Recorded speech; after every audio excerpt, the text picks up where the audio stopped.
হয়েছে, জীবন্ত মঠ।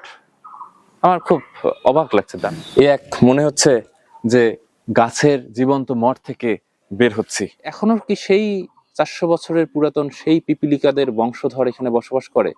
এটা আমার একটা জানার ইচ্ছা। আসুন আমরা ভিতরটা একটু দেখি, যদিও ভয় লাগছে আসলে।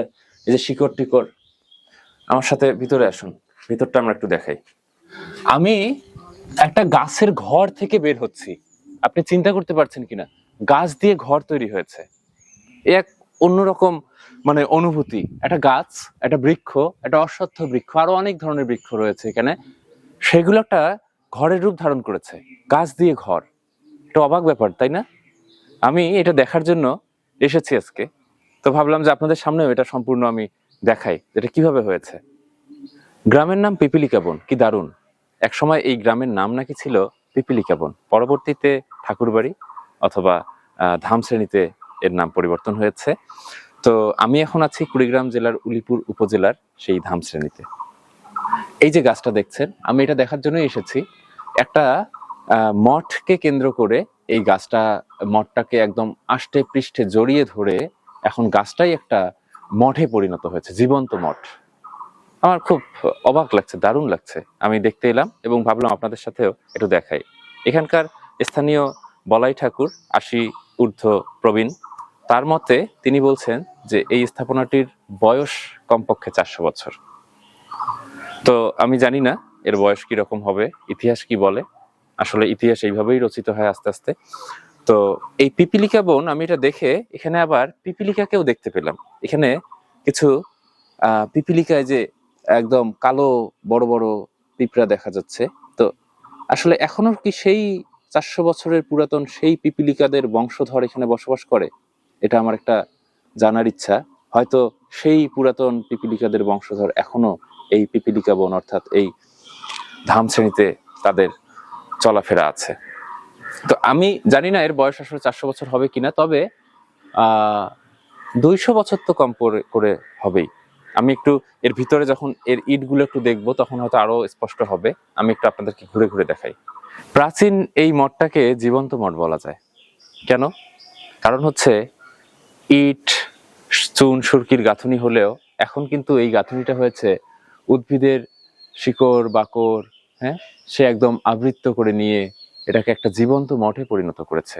চলুন আমি ঘুরিয়ে ঘুরিয়ে পুরো মঠটাকে দেখাই যে এটাকে গাছ কিভাবে আঁকড়ে ধরে আছে। এই যে দেখুন, মঠের একদম আমি কোণায় এলাম। এখানে এই অশ্বত্থ বৃক্ষের শিকড় ছাড়া এর দেয়াল খুব কম দেখা যায়, এমন ভাবে জড়িয়ে ধরে আছে। হ্যাঁ, তো একদম এই কোণাটা একটু যদি আমরা এইদিকে আসি, দেখুন এখান থেকে এর উপরে যে অশ্বত্থ বৃক্ষ একদম ওর মাথায় গজিয়ে বিশাল বৃক্ষে পরিণত হয়েছে। আপনারা দেখতে পাচ্ছেন যে এত বড় বৃক্ষ একটা মঠের উপর দাঁড়িয়ে আছে শিকড় বাকড় দিয়ে।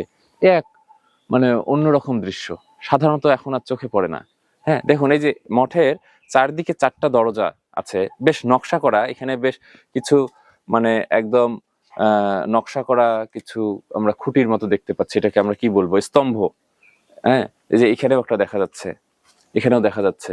তো যাই হোক, এই স্তম্ভের উপর দাঁড়িয়ে ছিল এই মঠটা।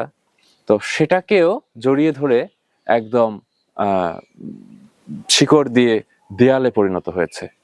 তো এখানে একটা দরজা আছে, সেই দরজা আমরা দেখতে পেলাম। এখন আমরা আসি আরেকটু এই দিকে, আমার সাথে আসলে সুবিধা হয়। এই যে দেখুন, এটা মঠের আরেকটা কোণা। এই কোণায় অবশ্য আমরা কিছু এই মঠের কিছু ধ্বংস অবশেষ দেখতে পাচ্ছি।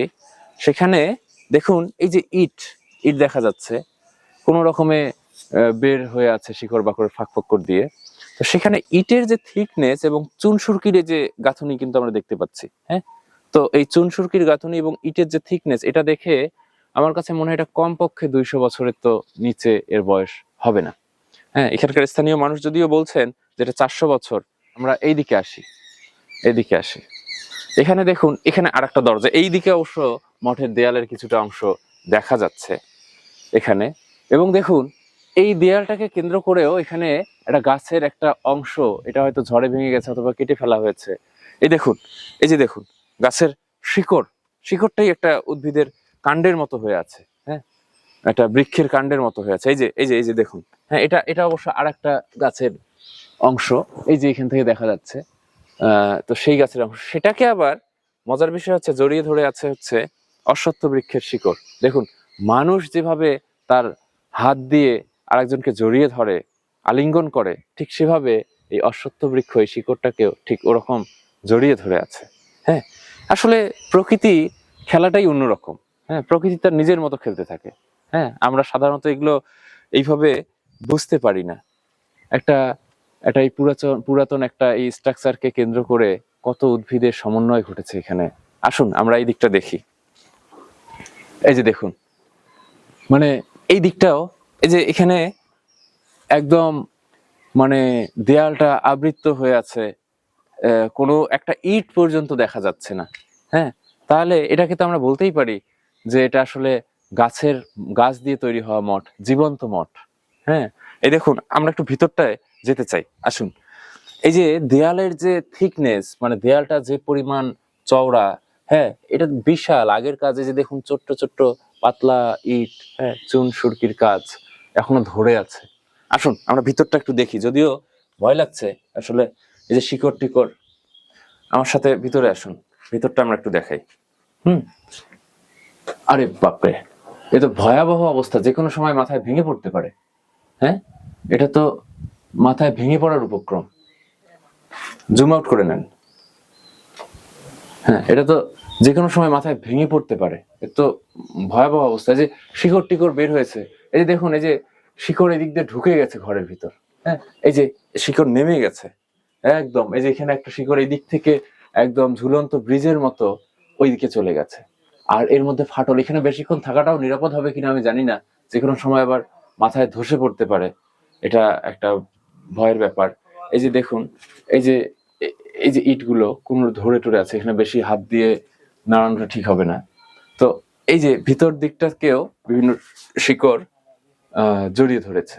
তো এরকম এই মঠটা চারটা দিকে চারটা দরজা আছে এবং এখন এটা টিকে আছে। চলুন আমরা বের হই। এক মনে হচ্ছে যে গাছের জীবন্ত মঠ থেকে বের হচ্ছি। আসুন।